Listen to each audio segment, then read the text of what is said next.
For those of you that don't know me, my name is Will, and tonight I'm going to be giving a talk on writing your code so that it's dry instead of parched. And so to introduce this, first I'm going to talk about what does it mean for code to be dry. So dry is an acronym that stands for don't repeat yourself. It's this idea that by removing unnecessary redundancies in your code, you can help improve the maintainability and consistency of your code base. The alternative is being wet. There's not an official acronym for code being wet, but some of the ones that people have come up with are write everything twice, we enjoy typing, waste everyone's time, and write everything twice. So here is a very, very simple example of some wet code, probably as simple of an example as I can think of. This is just hello world 4 times with 4 different names. Yes, I have watched The Office too many times. But as we can see, we're just kind of repeating the same logic 4 different times. So rather than keeping it like that, we can abstract the names to a list and just iterate over them and print out hello and then their name. And as simple of an example as this is, it does actually do a pretty good job at showing us some of the benefits of code being dry. The first is readability. It's pretty clear to look at this and see what the program is supposed to be doing. It also helps with consistency. If we ever want to update the message, we can just modify the console log statement and have it updated. It also helps with reusability. If we want to add more cases where we're using this, all we need to do is update our list and the values will then be reflected there. But what about the cost of dry code? Well, in order to get into that, we're going to look at some bad code that I wrote. So this is a resume generator app that I've been working on. And this is a specific portion of it that lets you input the location that you live in so it can show up on your resume. And it uses a type ahead component which lets you start typing something in and then have autofill suggestions show up under. And so the first thing that I did was I implemented a type ahead component. This has a bunch of stuff. It takes in a list of values of a generic type. It takes in the getDisplay method that converts whatever that object is into a string. It takes in a method for onSelect, a default selected value, 5 different class names for if you want to style different parts of the type ahead, and a placeholder string. The next is a component that lets you edit a location that has pretty much all of the same props with 2 exceptions. The values are hard-coded to a list of cities from a data set, and the getDisplay method just formats the location. And lastly, I have this place where you edit the basics of your resume. And on that section, I'm just including that edit location widget and making it so that when you actually set the location, it will update the resume. And this works, but it does introduce some of the cost of trying to make your code too dry. The first being overgeneralized with no reuse.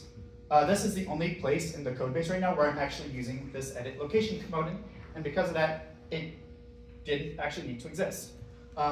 Pretty much everything that I use in the edit location is being used in the type ahead, so rather than including this, I could have just done a type ahead and had an unnecessary layer of abstraction. In addition, I tried to pre-optimize this and get it to work so that I could reuse this in the future. And by doing that, I added 5 props for class names. Those did not need to be there.